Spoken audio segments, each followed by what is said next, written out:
Ekhaya egameni lika Jesu Kristu waseNazaretha nasekuseni kuyimvokotelo enkulu ukuthi ngene ngihlalisane nawe ehlelo elikhulu kakhulu lithi the daily bread egameni lika Jesu Kristu.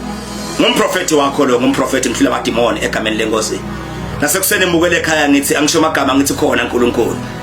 Angisho amagama ngithi yakuthanza uNkulunkulu egameni lika Jesu Kristu lapho khona ekhaya egameni lika Jesu Kristu. Ngifuna manje ekuseni ukukhuluma nemuntu lo ngumzalwane umuntu okholwako egameni lenkosi umlumadiko uNkulunkulu. Lo mnye uyafuna ukuphakama nekukhula ekumadini uNkulunkulu kepha impilo yakhe ibiyela emuva uyatibuta ukuthi ngabe kwende njani konakalephi namuhla ngasi nembendvulo yakho kafishane egameni lika Jesu Kristu ngifuna ukucwayisa ukuze utakwathi ukuthi ukhule ekumadini uNkulunkulu ukhule nekutaka moya ukhule ekufundzeni live la uNkulunkulu understanding evili la uNkulunkulu egameni lika Jesu Kristu waseNazaretha. Ngithi ke angisho amagama ngithi as a Christian community, we must be careful of the company that we keep. Egameni lenkosi, you must be careful of the company that you keep. Egameni lika Jesu Kristu ngoba labantu ikakhulu bagcina kwempilweni yakho, labantu ohlala nabo imehla nemalanga ngibokanye labane influence lenkulu empilweni yakho. Egameni lika Jesu Kristu, ngicela sibuke live la uNkulunkulu kafishane encwadini yeTaka chapter number 13 sitaqala verse number 20 egameni lika Jesu Kristu. Lelibhayibheli lifundzeka kanje lohambisana nebantu labahlakaniphile naye ugcine asahlakaniphile kodwa umngani wetilima uyahlupheka egameni lika Jesu. 21 uthi lisho lixoshana nesoni kodwa impumelelo ingemvuzo walulungile. Lifa lemuntu olungile lidliwa titukulwane takhe kodwa ingcebo lempongiswa soni igcina ilifa labalungile. Mbuka lapha ekhaya kafishane ngithi angiphinze ngene ngikhulume ngithi beware of the company that you keep egameni lika Jesu Kristu. Qaphela labantu ohamba nabo ukuthi bayayi-eda inivalo empilweni yakho noma cha egameni lika Jesu Kristu. Ngabe bayayi-eda spiritually ngabe bayayi-eda physically egameni lenkosi. Ngithi angisho amagama ngithi ngubuthe ngithi ngabe ngibani indvodza yakho ngoba indvodza yakho iyaba ne-impact empilweni yakho ikakhulu ukuthi uyakhula kamoya noma uyawa kamoya. Angiphinze ngisho mlomusha ekhaya ngithi ingabe ngibani umngani wakho ngoba umngani wakho lapha ekhaya Nkosi yami utakutshela ukuthi uyakhula enkosini noma awukhule enkosini. Angisho ngithi ingabe ngibani boyfriend yakho la ukhona khona ekhaya egameni lika Jesu Kristu ngoba labantu laba lobagcinile laba ingcenye empilo yakho bale impact empilweni yakho egameni lika Jesu Kristu. Lo mbhalo iBhayibheli lapha verse 20 usho amagama uthi lohambisana nebantu labahlakaniphile naye ugcine sekahlakaniphile. Ulapha esonzweni nje yakholwa usinzisiwe uyamthanza Jesu uyamkhonda futhi egameni lika Jesu Kristu kepha ubona impilo yakho nje ayiqhubekele phambili kutaka moya uyatibuta ngabe kwendekeni. Umbuto umile uthi ngubani umngani wakho egameni lika Jesu Kristu. Ngubani lo muntu lokuthatha isikhathi esiningi naye ngabe umuntu lothandazako yini loyo egameni lenkosi. Ngabe umuntu lothandazako yini lenkosi loyo noma umuntu lohlala indzaba ongemalanga egameni lika Jesu Kristu. Ngabe ufuna wena ukuthi kuthandazwe yena uteka indzaba egameni lika Jesu Kristu. Angisho ke mbukele ekhaya la ukhona khona mangabe ungiva kahle manje mawufuna ukukhula ekumadini uNkulunkulu ukhule nangenhlakanipho egameni lenkosi ukhule nasengqondweni. Khetha abantu labantu abayingcenye yempilo yakho egameni lika Jesu Kristu because now the friends that we keep they are so influential in our lives egameni lika Jesu. The character that you develop as a Christian, it is determined by the company that you keep egameni lika Jesu Kristu. Mbukele ekhaya la ukhona khona ngithi asiphoyisane nje egameni lika Jesu Kristu ngoba ngifuna abantu bakhule ikakhulu ekumadini uNkulunkulu egameni lenkosi. Usho amagama umbhalo weTaka 119 verse number 63 uzombhala I am the companion of all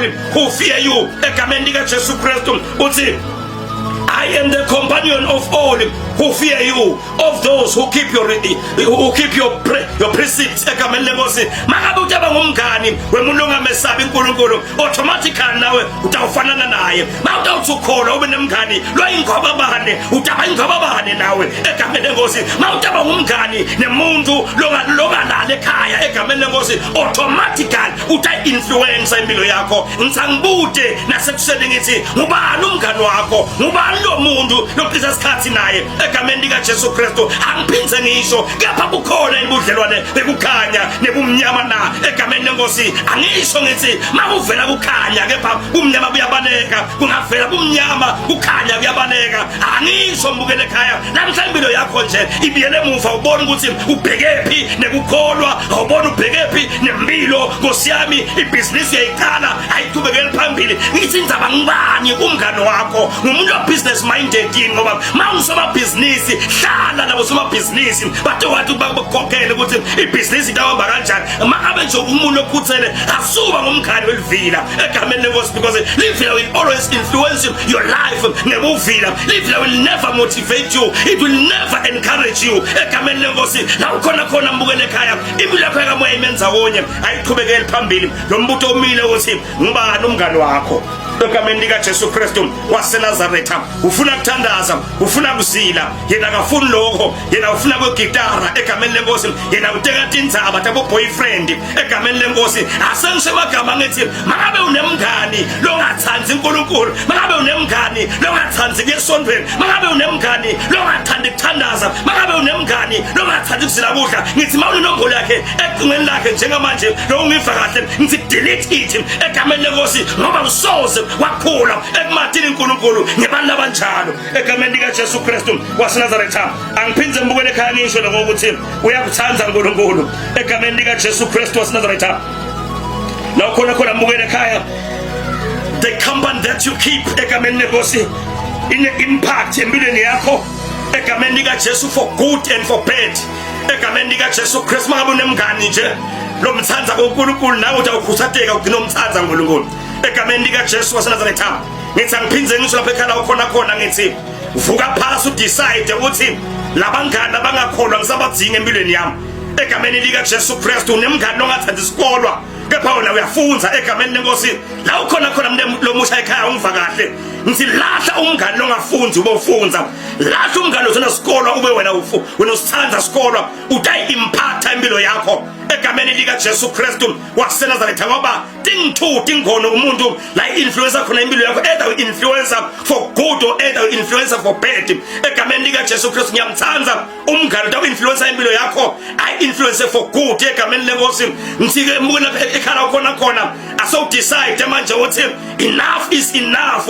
Ngibathe ngiyamkhonta uNkulunkulu, angiboni ngisuka phi naye, angiboni ngibheka phi nyalo, bese uyadibuka nje ukuthi ngubani lo hamba naye, ngubani indvodza yakho, ngubani umfati wakho, ngubani umngani wakho egameni likaJesu Kristu. Ngoba lo mnyana lapha there's a saying lekhuluma ngolapha lethi birds of the same feathers they flock together egameni likaJesu Kristu waseNazaretha. Utawufanana nemuntu vele lo uphila naye isikhathi esiningi egameni likaJesu Kristu. La ukhona ekhaya mangabe uhamba nebantu abanjalo, decide uthi I am deciding, I'm rising up now, I want to be what God created me to be egameni lenkosi. Bese ufuna abantu laba relevant to your calling egameni lenkosi, ufuna abantu labahambisana nelubito lwakho egameni likaJesu Kristu. La ukhona kuze uphakame ekumathini uNkulunkulu, kuze uphakame empilweni physically, ikakhulu financially nase business nje qobo lwayo. Funa abantu labantu aba relevant nempilo yakho. Angiphindze ngisho ukuthi yembukele ekhaya uyathi ukuthi kunetimbi lestilwa namhlanje emakhaya letingatsilo tethu kuthi abantu lesiphila nabo egameni likaJesu Kristu waseNazaretha. Lo mnye uthi ngeSiswati inyoni yashaywa nekigala layo egameni lenkosi. Letimbi lobuthakathi lobu abaqonzani nawe kepha buqonzene nemuntu losondelene naye egameni lenkosi. Utawuthola amasaphatelo nawe ngoba useceleni kwabantu labakabi egameni likaJesu Kristu. Kunetimbi akaqonzi kithi kepha kuqonze kubantu lesinabo egameni lenkosi. lenkosi ngubani indvodza yakho iyakholwa yini mayingakholwa timbitayo titakushaya egameni lika Jesu Kristu ngitsike be careful of the company that you keep egameni lenkosi ngubani umngane wakho mangabe umngane wakho akakholwa timbi takhe leqonze kuye titakushaya egameni lenkosi akusitako kephatha lo muntu lohamba naye phansi titakushaya egameni lenkosi uzombhala iBhayibheli lapha verse number 20 uthi uzabesana abantu abahlakaniphile naye ugcine asahlakaniphile kodwa umngane wetilima uyahlupheka egameni lenkosi mangabe ukhona la tihlole ukuthi ke umngane wakho luhlobo lonjani egameni lenkosi kepha lo mbhalo uthi lapha umngane wesilima uyahlupheka mawufuna ukuhlupheka ngoba umngane wesilima egameni lenkosi mawufuna ukuphuya ngoba umngane livila egameni lenkosi mawufuna kungakhule enkosini ngoba umngane lehedeni egameni lenkosi ngitsangisha amagama ngithi you will become the product of the company that you keep egameni lenkosi la khona mbukele ekhaya ngisangikhuleke nawe usanquma uthi ngiyabona ukuthi impilo yami ibiyele emuva hayi ngoba kunjani kepha it's because of the people that I'm surrounded with egameni lenkosi asikhuleke mbukele ekhaya sekuseni egameni lika Jesu Kristu nami mbukele ekhaya ngongcwele ngiyamkhulekela nasekuseni uNkulunkulu ophila ko siyathi ukuthi sinebangani senthi ihlobo lesiphila nato egameni lika Jesu Kristu namhla uthi wena sicaphele ukuthi ngibaphi lesiphila nabo egameni lenkosi ukuze sitaqhubela phambili ngempilo mphe amandla umbukelo umphe sibinza sathi hlola wendele buhle begama lika Jesu Kristu waseNazaretha amen and amen mbukeli ke ekhaya khona ngiyakuvusela egameni lika Jesu Kristu ngumprofeti wakho amadimoni utafuna kukhonda nathi spiritual life isiyakhonda njalo ngama Sunday kusula ka 10:30 ekseni till late egameni lenkosi utafuna mhlawumbe kubona umprofeti for i1-on-1 ukhona njalo ngalesithathu ukhona njalo ngemgcibelo egameni lika Jesu Kristu nga 11 ekseni till late utafuna mhlawumbe kumshayela umprofeti uyamthola ku MTN lapha lothi 7635 7474 kanike uyamthola trust mobile lothi 79 490 106 mbukele ekhaya ngoba ukuthi uhlalisa nami uzibe semaphethelweni alentshumayelo egameni lika Jesu Kristu ngithi uNkulunkulu wasezulwini akaphathi ngemsa wakhe akuphakamise egameni lika Jesu Kristu I love you bye bye.